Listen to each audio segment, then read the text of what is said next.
امریکہ افریشیا thinkers forum. لیجیے پھر ایک ادبی پرچے کی ادارت میرے نام لکھی گئی۔ نذیر چودھری نے پہلے ناصر سے مسکوٹ کی، پھر افتخار چودھری کو لے کر ٹی ہاؤس آئے۔ کہا کہ ان دنوں تو تم اخبار سے فارغ ہو، ادب لطیف کی ادارت سنبھال لو۔ میں نے کہا چودھری صاحب، میں تو رجت پسند ہوں، ادب لطیف سدا کا ترقی پسند، میرا اس کا کیا جوڑ؟ مگر زمانہ ادھر بھی تو بدل گیا تھا۔ جب سویرا ترقی پسند نہ رہا تو ادب لطیف کتنے دن اس لکیر کا فقیر بنا رہ سکتا تھا؟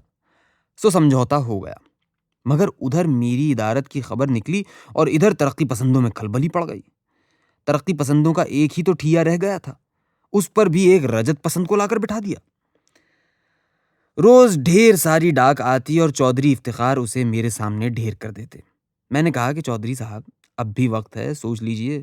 بولے سوچ لیا ہے، مگر ایک حملہ غیر متوقع تھا ترقی پسندی ہی کے نام پر اور غالی ترقی پسند ہی کی طرف سے، مگر مجھے اس طرف سے حملے کا سان گمان بھی نہیں تھا۔ پہلا پرچہ نکلا اور ادھر سے صفدر میر شروع ہو گئے، مگر خطا مجھ سے بھی ہوئی تھی۔ صاحب، فقرے بازی کا چسکا برا ہوتا ہے، کبھی کبھی اچھا بھلا آدمی ہاتھ سے نکل جاتا ہے۔ خیر، اچھا فقرہ اچھے دوست کا بدل بے شک نہ ہو، لیکن کسی حد تک تلافی تو ہو ہی جاتی ہے۔ پچھتاوا اس صورت میں ہوتا ہے کہ احتیاط میں فقرہ بھی بیچ میں رہ جائے اور دوست بھی ہاتھ سے نکل جائے، مگر میں کرتا کیا؟ مقطع میں سخن گسترانہ بات آ پڑی تھی۔ وہ رائٹرز گلڈ کی گہما گہمی کا زمانہ تھا۔ شفقت تنویر مرزا نے بڑی جد و جہد کر کے گلڈ کی پنجاب شاخ میں پنجابی کی شاخ بنوائی۔ اہتمام سے اس کا افتتاحی جلسہ کیا۔ مجھے اس جلسے میں مضمون پڑھنے کی دعوت دی۔ میں نے پہلے تو عذر کیا کہ رائٹرز کنونشن کے بعد سے گلڈ کے کسی بکھیڑے میں نہیں پڑھا ہوں، نہ اس کی کسی تقریب میں مضمون پڑھنے کا شرف حاصل کیا ہے، مگر پھر سوچا کہ اس عزیز سے ایک زمانے سے وزاداری چلی آتی ہے، انیس ٹھیس نہ لگ جائے آپ گینوں کو، آمادہ ہو گیا۔ بس نصیب ہی برے تھے کہ ایک فقرہ اچٹتا سا صفدر کی طرف چلا گیا۔ جانے کس نے کان میں جا کر کیا پرویا اور فقرے کو کس طرح رپورٹ کیا، ادھر سے تیر پہ تیر چلنے لگے۔ ارے ابھی تو میری مارکسی تعلیم شروع ہی ہوئی تھی، صفدر نے کتنی مشکلوں سے کتابوں کے ایک انبار تلے سے ایک ضخیم جلد برآمد کی۔ لو پہلے تم اینگلز کو پڑھ لو، اور اینگلز کو ابھی پڑھا ہی تھا کہ کھیل بکھیڑا ہو گیا۔ میں ابھی کہہ رہا تھا نا کہ آدمی چھوٹا نہ ہو تو لڑنے میں مجھے کوئی مذائقہ نظر نہیں آتا۔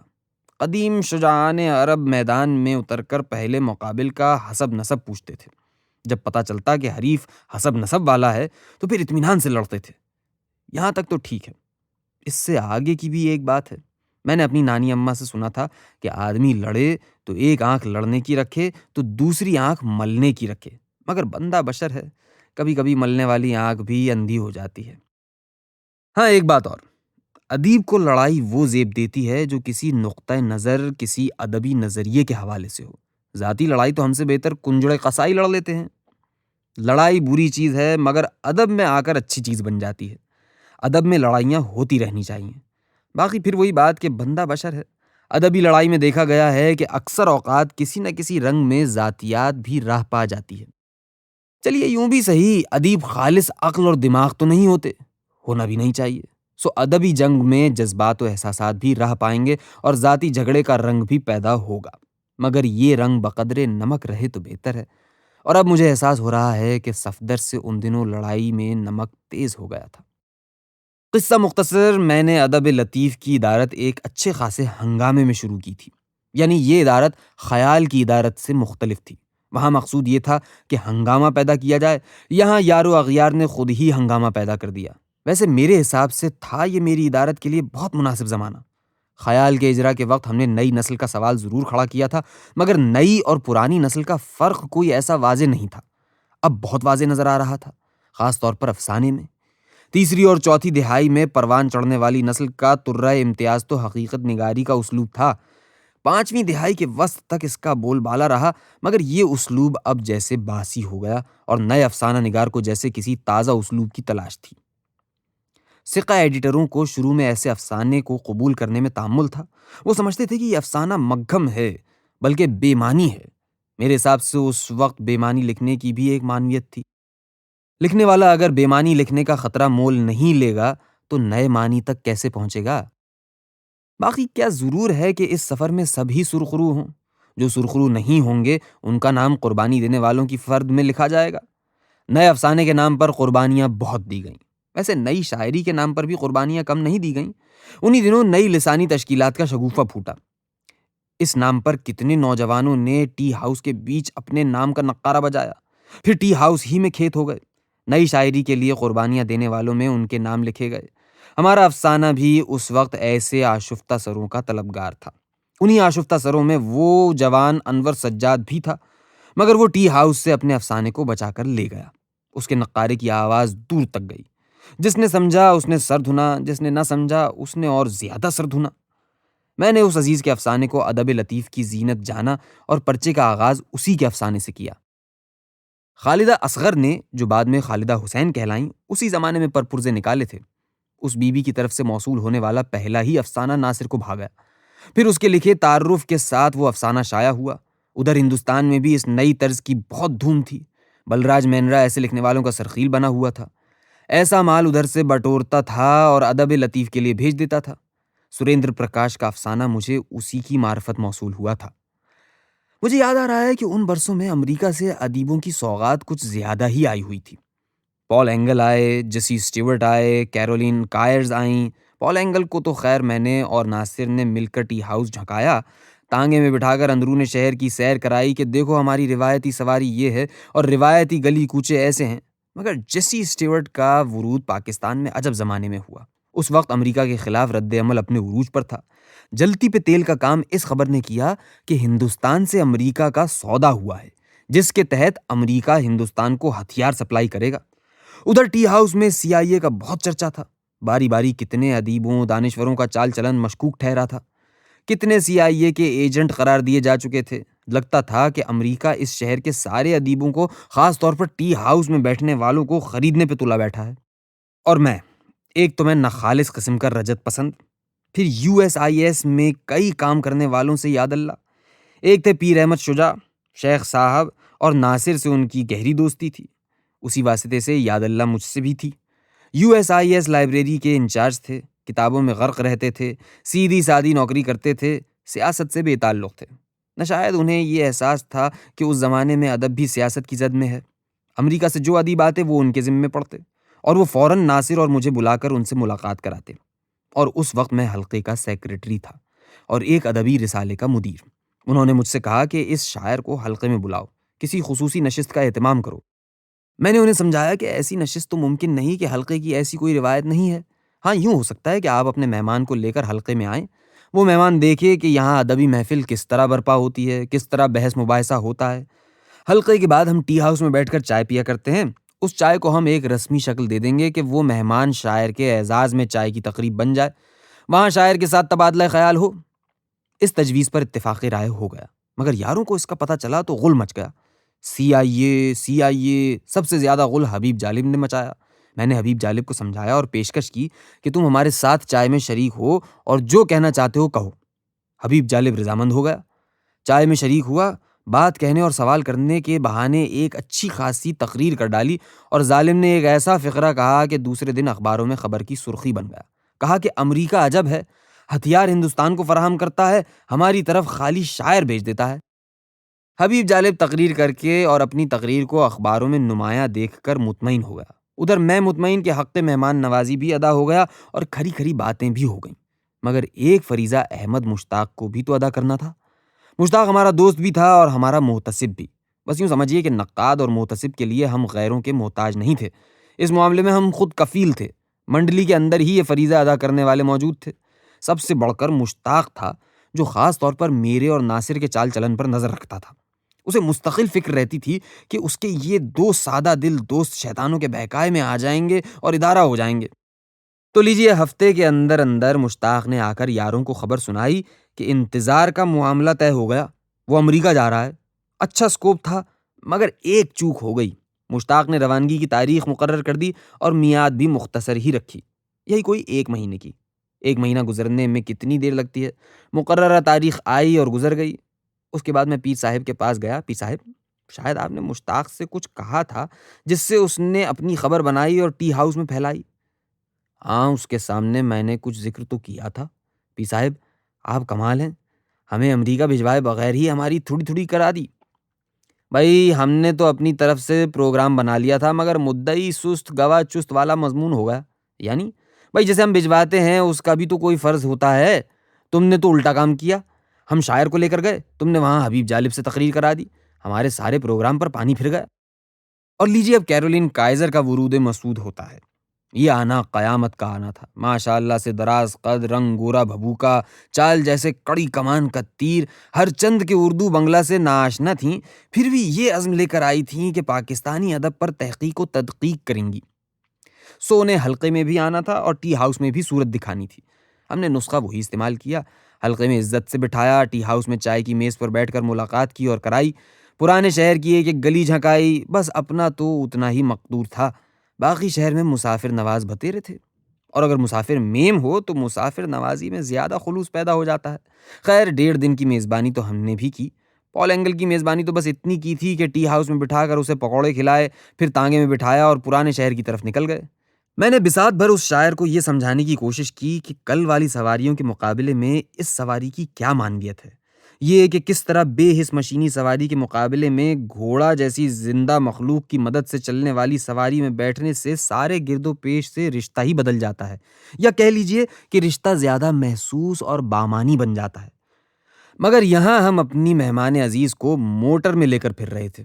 پال اینگل کی آمد سے اب تک ہمارے دن بھی تو پھر گئے تھے، اب ہم موٹر سوار بن گئے تھے. تو لیجیے صاحب، ہم کیرولین کائزر کو موٹر میں بٹھا کر شہر کی یاترا پر نکلتے ہیں. واضح ہو کہ اس مہم میں ہمارا شریک جوان عزیز اعجاز احمد تھا. اسے میں نے پہلی بار ایف سی کالج میں سعید محمود کی مائیت میں دیکھا تھا. چھریرے بدن، گوری رنگت والا سمارٹ نوجوان، انگریزی ایم اے کا طالب علم، ادب سے خصوصی شغف.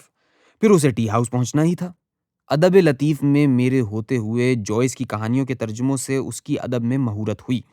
میں پہلے چکنم میں تھا کہ امریکہ سے آئی ہوئی یہ بی بی نہ اردو جانتی ہے نہ بنگلہ سمجھتی ہے، پھر پاکستانی ادب کے بارے میں کیا اور کیسے تحقیق کرے گی.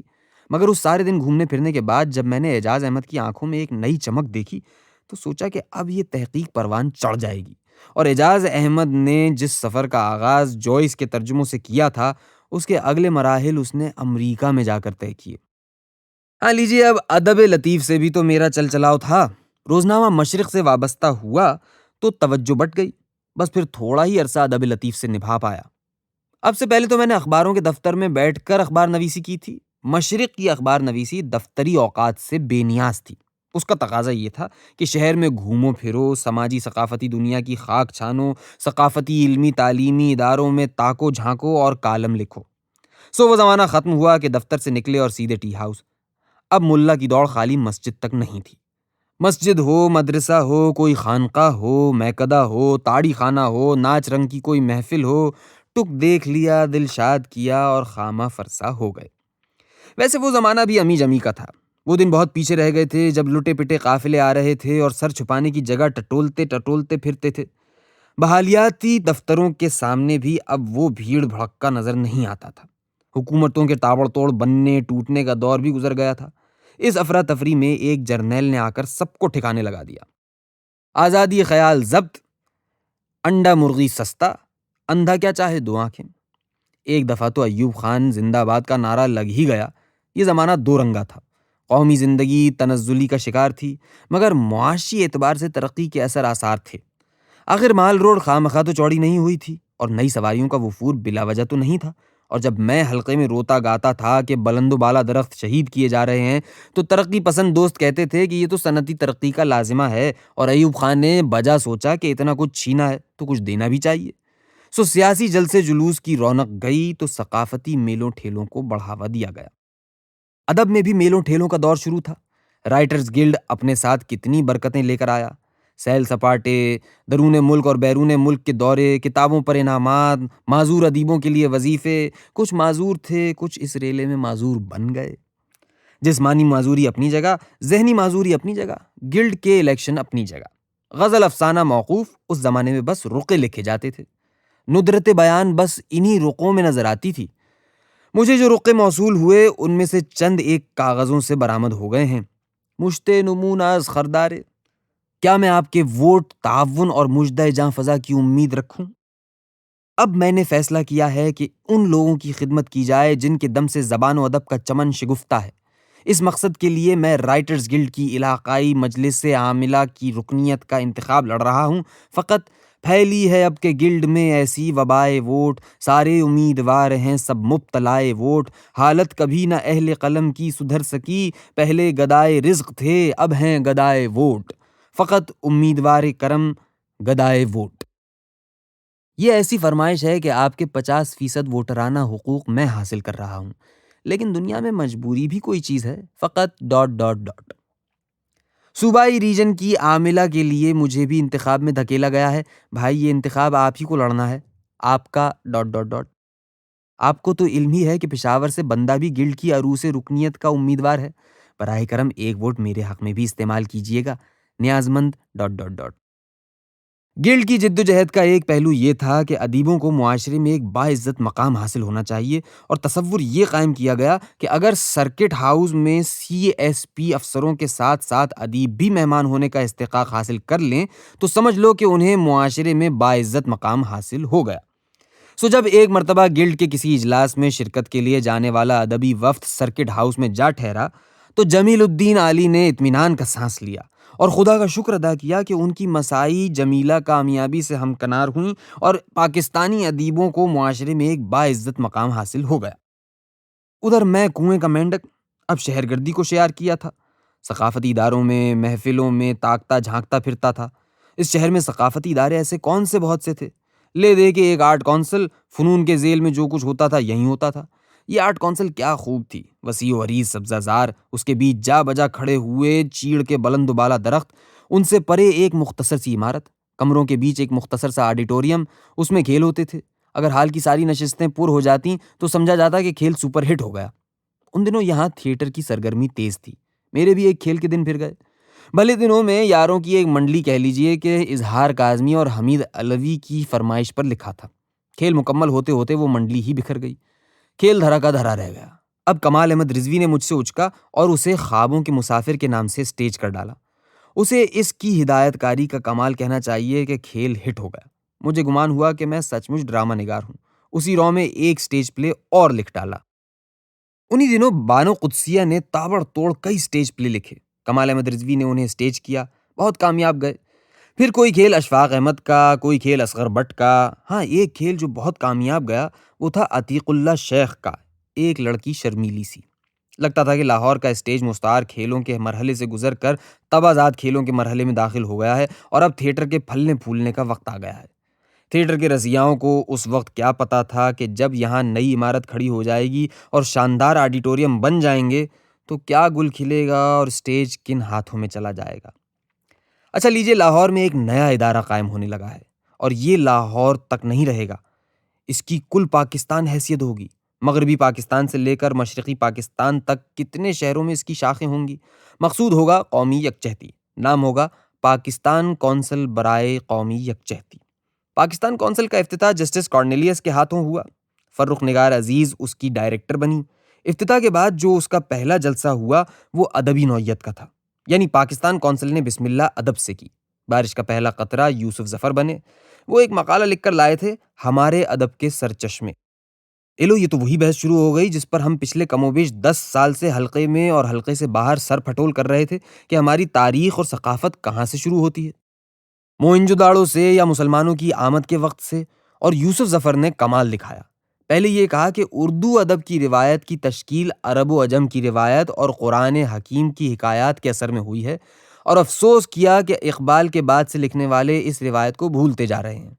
پھر انہوں نے ایک ذقن لگائی اور اس کے الٹ ایک افسوس کیا، کہا کہ ادب کی جڑیں زمین میں ہونی چاہیے۔ پاکستان کے لکھنے والوں کی تحریروں میں پاکستان کے دریا اور پہاڑ کیوں نظر نہیں آتے؟ سجاد باقر رضوی نے دہائی دی کہ آپ نے تو اردو ادب کی روایت سے زمین ہی کو خارج کر دیا، پھر اس میں زمین کیوں تلاش کر رہے ہیں؟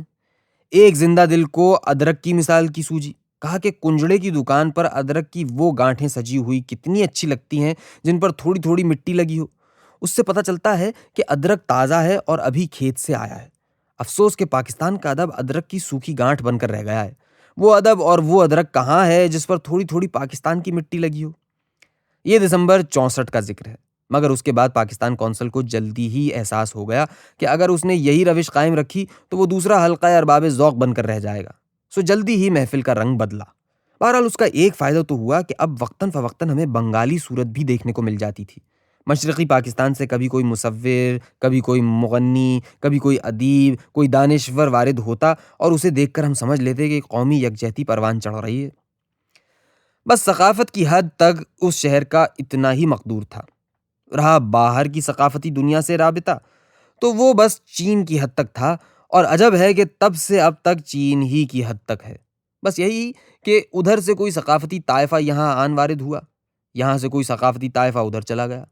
چار ادیب ادھر سے آئے اور ہمیں صورت دکھا گئے، یہاں سے ادیبوں کی کوئی ٹولی اٹھی اور علم کی تلاش کے نام پر چین جا پہنچی۔ خیر چین کوئی ایسا ویسا ملک تو نہیں ہے، ایک قدیم تہذیب کا وارث ہے، مگر ہمارا تو جتنا بھی رابطہ ہوا انقلابی چین کی ثقافت سے ہوا، اور یہ ہم آپ جانتے ہی ہیں کہ انقلاب لانے والے ادب اور ثقافت کو کیا سے کیا بنا دیتے ہیں۔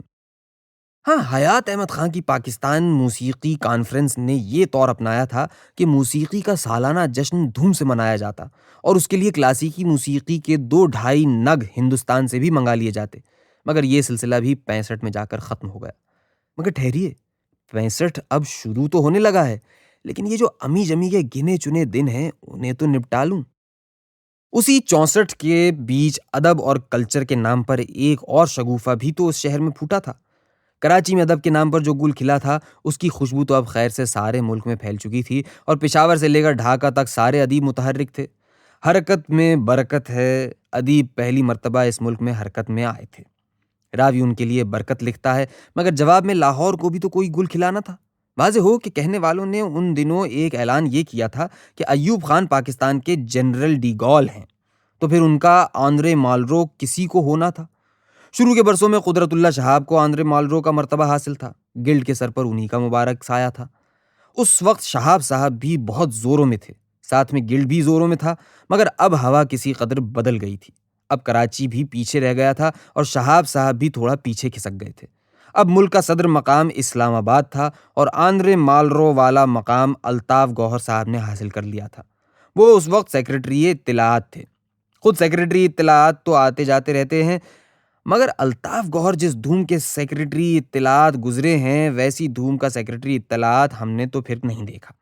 تجمل حسین ان کے بھائی اور یاروں کے یار، خیر یار تو وہ ایک وقت میں جمیل الدین علی کے بھی تھے، مگر کنونشن کے ہنگام انہوں نے اپنا زور دکھایا، اور اس شان سے دکھایا کہ جمیل الدین علی پہلے برہم ہوئے، پھر ان کی آواز بھررائی، پھر وہ اسٹیج پر تقریر کرتے کرتے بے ہوش ہو گئے۔ اب تجمل حسین لاہور میں آ کر براجے تھے۔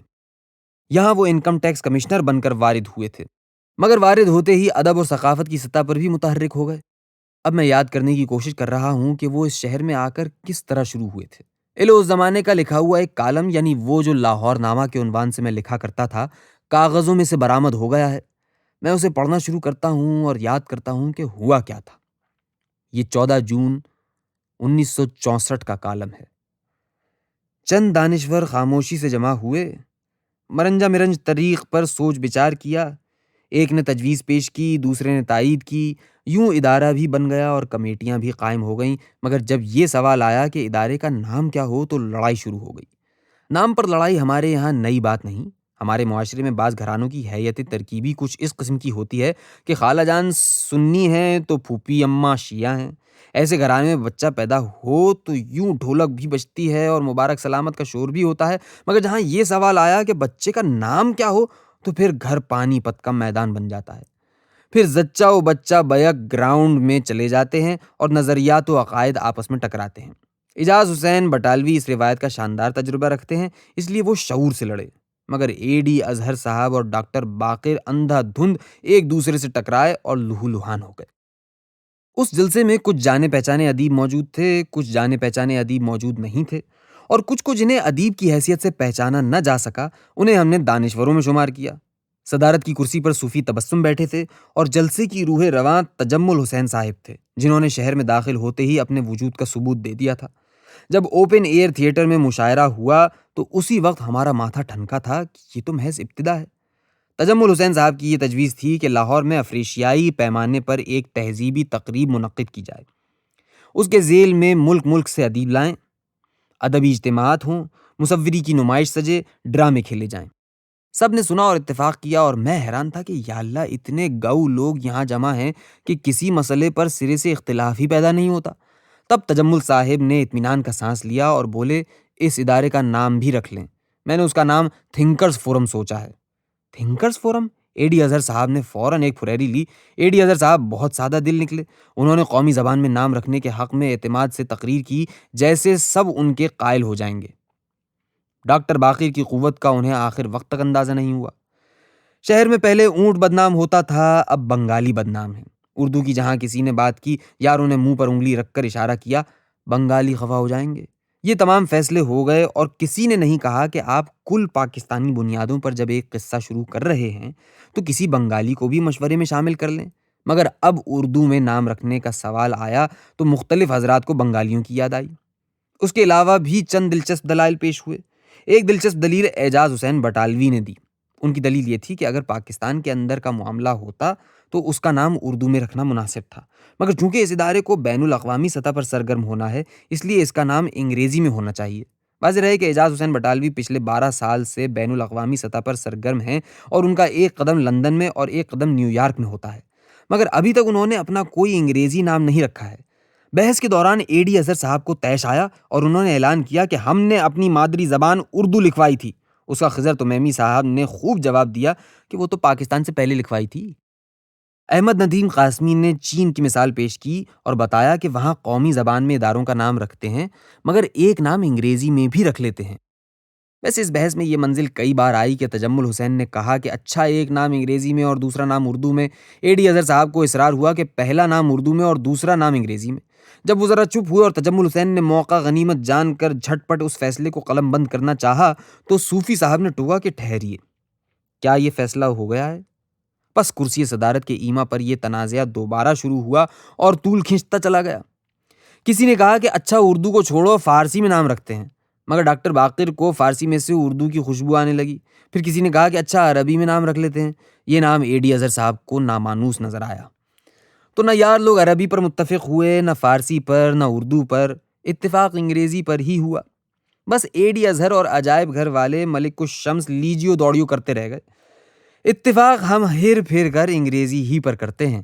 اس بحث میں سب سے کام کی بات جمیلہ ہاشمی نے کہی۔ انہوں نے گردن سے بہت سارا پسینہ پونچھا اور بولی، ہائے اللہ، خود تو پنکھے کے سامنے بیٹھے ہیں اور ہمیں گرمی میں بھون ڈالا۔ تو لیجئے، تھنکرز فورم منصۂ شہود پر آ گیا۔ رائٹرز گلڈ تو ملک گیر سطح پر متحرک ہوا تھا، تھنکرز فورم اونچا اڑا۔ پہلی ہی اڑان میں افریشیائی بلندیوں کی خبر لایا۔ افریشیائی جشن کی تیاریاں کس شان سے ہوئیں۔ اتفاق سے اس تقریب سے بھی لکھا ہوا ایک لاہور نامہ مجھے مل گیا ہے۔ یہ 31 جنوری 65 کا لکھا ہوا ہے۔ اچھا، ذرا پڑھ کر دیکھتا ہوں کہ اس وقت ہوا کیا تھا۔ تھنکرز فورم میں جس افریشیائی جشن کا وعدہ کیا تھا وہ سچ مچ منعقد ہو رہا ہے۔ اب اس جشن کو ہوا سمجھو کہ فورم کے سیکرٹری جنرل تجمل حسین صاحب پاکستان کونسل میں آ کر اس جشن کی تفصیل بھی بتا گئے اور تیاریوں کی خبر بھی دے گئے۔ تیاریوں میں ایک تیاری تو یہی ہے کہ مہمان ادیب ٹھہریں گے کہاں اور کھائیں گے کیا۔ یہ تیاری بہت اہم ہے کیونکہ ہمیں یہ بات یاد ہے کہ یہ تیاری نہ ہونے کی وجہ سے پاکستان میں ژان پال سارتر کی آمد ملتوی ہو گئی تھی۔ ہوا یوں کہ پاکستان رائٹرز گلڈ نے ایک برس یہ اعلان کیا کہ ہم اپنے سالانہ اجلاس میں ایزرا پاؤنڈ اور ژان پال سارتر کو بلائیں گے۔ یہ اعلان ہونے کے بعد جب گلڈ کی انتظامیہ کمیٹی کا جلسہ ہوا تو یورپ میں گھومے پھرے ایک ادیب نے یہ سوال اٹھایا کہ آپ ان بزرگوں کو ٹھہرائیں گے کہاں؟ یہ سوال بہت پریشان کن ثابت ہوا۔ تب منیر نیازی نے کہا کہ سارتر کو تو میں اپنے ہاں ٹھہرا لوں گا۔ یعنی کہاں؟ کسی نے سوال کیا۔ اس پر شاعر نے کہا کہ میں نے اچھہرا موڑ پر ایک کمرہ کرائے پر لیا ہے، ایک چارپائی تو ہے، ایک چارپائی کا انتظام اور کر لوں گا۔ سارتر بھی ادیب ہے، میں بھی ادیب ہوں، زیادہ تکلف کی ضرورت نہیں، ہم دونوں مزے سے رہیں گے۔ شاعر کی اس پیشکش پر اعجاز حسین بٹالوی نے تیوری پر بہت بل ڈالے اور کہا کہ دیکھیے منیر نیازی صاحب، بات یہ ہے کہ یورپین ادیب رہائش کے معاملے میں باتھ روم کو بہت اہمیت دیتے ہیں۔ آپ کا باتھ روم کیسا ہے؟ اس سوال نے منیر نیازی کو بہت گڑبڑایا۔ اعجاز حسین بٹالوی بھی اس مسئلے کا مناسب حل پیش نہ کر سکے اور یورپین ادیبوں کی آمد کا معاملہ کھٹائی میں پڑ گیا۔ اعجاز حسین بٹالوی تھنکرز فورم کی انتظامی کمیٹی میں شامل ہیں اور اس کمیٹی نے رہائش کے مسئلے پر مناسب توجہ دی ہے۔ جشن کے دنوں میں پورا پارک لگژری ہوٹل فورم کے تصرف میں ہوگا، پھر بہت سے کمرے نوزائیدہ انٹرنیشنل ہوٹل کے اور کچھ کمرے ایمبیسڈر کے اس کے پاس ہوں گے۔ کھانے کی تفصیلات بہت ہیں۔ ایک تفصیل یہ ہے کہ پرانے شہر کی ایک حویلی میں ایک دسترخوان بچھے گا اور افریشیائی ادیب پاکستانی کھانے تناول کریں گے۔ یہ تفصیل جان کر ہمیں وہ خاتون افسانہ نگار یاد آئیں جنہوں نے شہزادہ تھائی لینڈ کی دعوت میں بیٹھے بیٹھے یہ کہا تھا کہ غیر ملکی مہمانوں کو ہم یورپین طرز پر کھانا کیوں کھلاتے ہیں؟ کیوں نہیں ہم دسترخوان بچھاتے اور انہیں دیسی کھانے کھلاتے ہیں؟ مگر پھر ہم نے مشرق میں نعیم طاہر صاحب کا ایک خط پڑھا اور یہ پڑھ کر حیران ہوئے کہ نعیم طاہر صاحب تو غیر ملکی مہمانوں کی ہمراہی میں ان کے گھر بہت دعوتیں کھا چکے ہیں، اور یہ سب دعوتیں ڈائننگ ٹیبل پر چھری کانٹے کے ساتھ ہوئی تھیں، بلکہ غیر ملکی مہمان نہ ہوتے تو بھی چھری کانٹوں کا استعمال بڑے اہتمام سے کیا جاتا تھا۔ خیر، یہ کھانے والے جانے اور کھلانے والے جانے، ہمیں کیا؟ اور پھر یہ کہ ادیب کے قول و فعل میں ہم آہنگی کوئی ایسی لازم بھی نہیں۔ بہرحال تھنکرز فورم ایک دسترخوان پرانے شہر کی ایک حویلی میں بچھائے گا اور افسانہ نگار موصوف کو جو دیسی کھانے پسند ہیں وہ سب وہاں موجود ہوں گے۔ ویسے ہمارا یہ پوچھنے کو جی چاہتا ہے کہ اس دسترخوان پر کیا بھارت کے ادیب بھی موجود ہوں گے اور کیا انہیں الگ بھوجن پروسا جائے گا؟ کہتے ہیں کہ چینی بھی کھانے کے معاملے میں سخت متعصب واقع ہوئے ہیں۔ خیر، ایک دسترخوان پر افریشیائی حضرات کو بٹھا کر دیکھ لیجئے، پھر کھلے گا کہ افریقہ اور ایشیا میں تہذیبی یگانگت کتنی ہے۔ یہ لوگ ڈائننگ ٹیبل پر چھری کانٹے کے ساتھ متحد ہو سکتے ہیں، دسترخوان کو درمیان میں لائیں گے تو پھر سب یاروں کا اپنا اپنا دسترخوان ہوگا اور اپنے اپنے کھانے۔ ویسے کچھ ایسے تہذیبی مشاغل بھی ہیں جو اس جشن کے پروگرام میں شامل نہیں، مگر جن پر کسی ایشیائی یا افریقی ادیب کو اعتراض نہیں ہو سکتا۔ ڈرامہ بھی جائز اور محفل موسیقی اور مشاعرہ بھی بجا، مگر کیا مذائقہ تھا کہ پتنگ بازی اور کبوتر بازی ایسے ثقافتی مشاغل کو بھی پروگرام میں شامل کر لیا جاتا۔ پتنگ پاکستان اور بھارت میں تو خیر اڑتی ہی ہے، چین سے بھی اس فن عزیز کا بڑا گہرا تعلق ہے۔ تجمل حسین صاحب نے بتایا کہ اس تقریب کے ذیل میں کچھ عام اجلاس ہوں گے اور کچھ نشستیں ایسی ہوں گی جن کے دروازے پبلک اور پریس پر وان نہیں ہوں گے۔ اس پر عبداللہ ملک کو بہت طیش آیا اور انہوں نے بہت سوال کیے، مگر تجمل حسین کا استدلال یہ تھا کہ بین الاقوامی اجتماعات میں مختلف نشستوں کے بارے میں اس قسم کی احتیاط کا دستور چلا آ رہا ہے۔ وجہ یہ ہے کہ ادیب بعض اوقات ایسی باتیں کر جاتے ہیں جو ان کے ملک کی خارجہ پالیسی سے ہم آہنگ نہیں ہوتی، اور اس لیے اگر یہ کارروائی پریس میں آئے تو اس سے سیاسی الجھن پیدا ہوتی ہے۔ اصل میں جب ادیبوں کے بین الاقوامی اجتماعات کا رواج بڑھا تب انہیں پتہ چلا کہ وہ اتنے آزاد نہیں جتنا آپ کو وہ سمجھتے چلے آئے تھے۔ 20ویں صدی کا ادیب چلا تھا اس مقام سے کہ وہ اللہ میاں سے گلو خلاصی حاصل کرے گا، اور پہنچا اس مقام پر کہ جو ادیب جس ملک کا ہے وہ اس ملک کی خارجہ پالیسی کا پابند ہے۔ ویسے تو میں نے اس جشن کی ساری تفصیلات ہی اپنے کالموں میں قلم بند کی تھیں، مگر ڈھونڈ ڈھونڈ کے تھک گیا، ان میں سے کوئی کالم دستیاب نہیں ہوا۔ مجھے بس اتنا یاد ہے کہ دسترخوان واقعی ویسا ہی بچھا تھا جیسا وعدہ کیا گیا تھا۔ افریشیائی مہمانوں کے طفیل میں نے بھی اس دسترخوان پر مزے مزے کے کھانے کھائے تھے۔ میں ان میں سے نہیں ہوں کہ کھا کر بھول جاؤں، میں نے تھنکرز فورم کا نمک کھایا ہے۔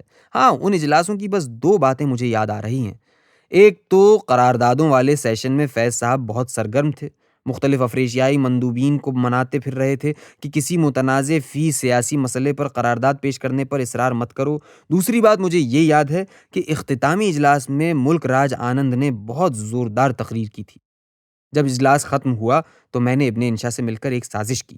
میں نے کہا کہ یار، یہ اتوار کی شام ہے، حلقے کا جلسہ اب شروع ہونے کو ہوگا، کوئی ایسی ترکیب کرو کہ ہم ملک راج آنند کو یہاں سے نکال کر حلقے میں لے چلیں۔